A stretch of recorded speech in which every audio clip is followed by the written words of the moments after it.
bin einfach super tolle Dirigentin. Tātad, ja. Ja mēs piemēram rādām 3 ceturtdaļas, tad tas izskatās apmēram tā. 3 stūrītī. 4 ir laiviņa, tautā saukta. Un tad, 2 arī šādi vienkārši lociņi. Un šīs kustības savienojot, mēs varam samaksāt jebkādu arī taktsmēru. Bet, protams, izejot jau no konkrētā skaņdarba, šai kustībai klāt nāk vienkārši vēl raksturs, tad kāda elpa, kāds ir skaņas sākums, kopējā kaut kāda noskaņa un kopējais kaut kāds nianses, kas tad šo kustību varie. Tātad Grācās mācos diriģēšanu. Šis bija mans 1. gads. Hantels mēs gluži necelājam, kaut gan diriģēšana ir gan fizisks darbs un varbūt pat vajadzētu vismaz roku stingrību, nesot 5 litru ūdeņus, varbūt katru dienu. Tas arī noderētu. Droši vien, ka akadēmiskā mūzika nāk jau no mammas. Viņa ir arī harmonijas un solfedžo skolotāja. Un arī ir tātad vairāk šī akadēmiskajā žanrā, un tāpēc arī, protams, bērnu mūzikas skola, kas ir diezgan akadēmiska vide, arī man veicināja šo interesi par šo mūziku. Galu galā arī liela slavena mākslinieka akadēmiskajā mūzikā arī viņu koncertzāles ir gan piepildītas ar tūkstošiem cilvēku. Un tomēr šis žanrs ir tāds intīmāks un varbūt elitārāks. Akadēmiskajā mūzikā tomēr katrs vairāk cīnās par sevi, katrs cer būt solists, un varbūt tāpēc ir tā nošķirtība.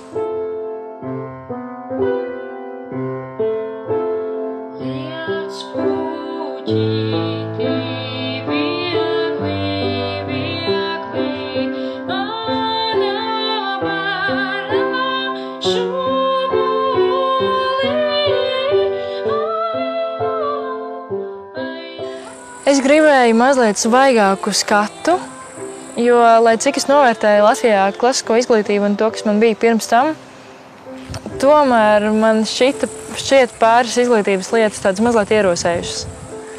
Un tālāk laikam es arī negribēju Latvijas Mūzikas akadēmiju, jo tīri ieejot tur iekšā, man šķiet, ka tas ir kaut kas mani atgrož. Un Grācās tādā ziņā esmu saņēmusi to, ko es gribēju. Pirmkārt jau man patīk tas, ka pedagogi ir ļoti svaigi domājoši, un viņi lielākoties nestrādā vienā vietā, bet braukā pa dažādām valstīm. Līdz ar to viņam tas skats arī ir visaptverošāks. Un pat izglītība, jā, protams, ka tie ir arī starptautiskie kontakti, kas es ceru, ka man ļaus kādreiz arī atgriežoties Latvijā, kur es gribētu saukt par savām mājām, kas tomēr man ļaus piedalīties kādos ārzemju projektos. Sintija šo iespēju izvēlējās pati.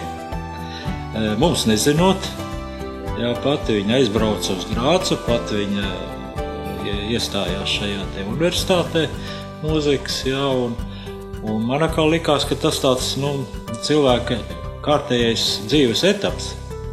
Un vēl jau priecīgāk no tā viedokļa, ka viņš šo etapu izvēlējās pati pilnīgi. Nevis tur kāds ieteica, varbūt ieteica no viņu draugu puses, bet ne mēs, ne mamma, ne es to neizdarījām, bet viņi izvēlējās to pat, un šis te etaps, tas tāds grūdienis bija viņas dzīves nākošā etapā.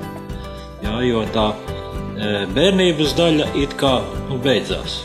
Sākās jau tā vidējā, teiksim, tā jau dzīves tā pirmā, tā lielās dzīves pirmais etaps, teiksim tā. Godīgi sakot, iekāpjot lidmašīnā pa ceļam uz Grācu, es pirmo reizi tiešām raudāju lidmašīnā.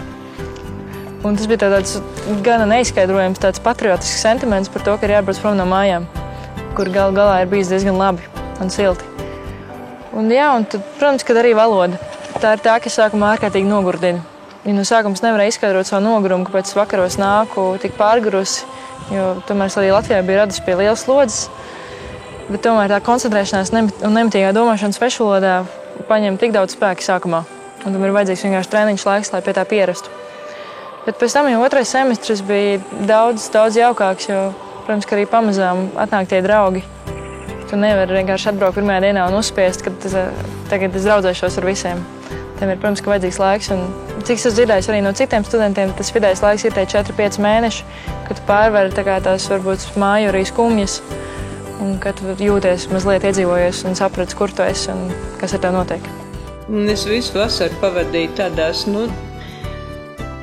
gaidās un tādās nezināmā gaidās, jo pirmkārt tas, ka viņi brauks projām, tas, ka nebūs, un otrkārt, protams, arī tas naudas jautājums, jo tajā brīdī mums nebija nekāda liekie krājumi, lai Sintijai varētu palīdzēt, bet sapratām, tā ir viņas iespēja un kaut kas ir jādara un cik mūsu spēkos, lai tomēr viņi var izmēģināt savas spējas.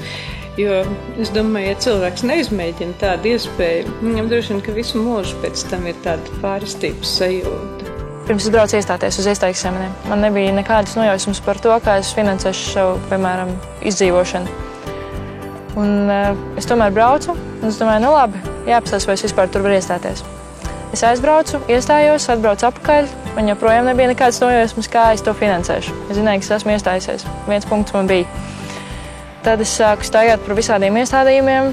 Man atteica studējošā kredītu, jo viņu limits bija izsmelts. Tad es biju vēl uz vienu arī klubu, izstāstīju savu stāstu. Tur man arī nekas nesanāca. Un tikai būtībā pēdējā brīdī, kad es jau ganīz biju nopirkusi lidmašīnas biļeti un uz tīri, paļāvos uz kaut ko, tad man izstāstīja arī par labajiem darbiem, kuriem es pieteicos. Un tad arī, viss tā tik veiksmīgi beidzās. Tas viss ir tāds nejaušību kopums, ar to es gribēju teikt, ka nevajag baidīties spērt tos pirmos soļus. Es biju šī gada laikā pie Sintīs ciemos, un man ļoti tā patika, un šķita, ka ļoti interesanti ar viņu strādā vokālais pedagogs. Un man liekas, ka tas ir tas lielākais ieguvums, ka viņi iegūs jaunu pieredzi un varbūt jaunu attieksmi tīri pret savu dziedātu varēšanu. Tā kā es pat esmu mūzikas skolotāja un strādāju mūzikas skolā, mums pašlaik skar ļoti liels pārmaiņas un dažādas teorijas un dažādas domas, kā tālāk attīstīt mūsu mūzikas skolas sistēmu. Un es domāju, ka no tā viedokļa arī Sintī varēs ar kaut ko savu nākt, ja viņiem būs arī šī starptautiskā pieredze un viņi būs redzējusi, kā tas strādā, tieši viņi uz sevi būs izmēģinājusi. Rīga man ir mīļa, un es gribētu braukt un piedalīties arī šeit, bet, ja man, protams, būs kāds ļoti labs piedāvājums vai kaut kur doties, vai arī, varbūt arī turpat Grācā, kaut gan, par Grācu varbūt man nav tā mīļākā vieta, kur gribētu palikt ilgtermiņā, tad es noteikti arī to izmantošu. Bet, tā karjera jau ir tomēr, atkarīga gan no darba, gan no tādām mazām niansēm, kas saslēdzās vienā lielā veselumā. Bet es ļoti gribētu, kad es varu būt šeit kā mājās, bet tad aizbraukt un paviesoties kaut kur citur, gan caur diriģēšanu, gan arī caur dziedāšanu.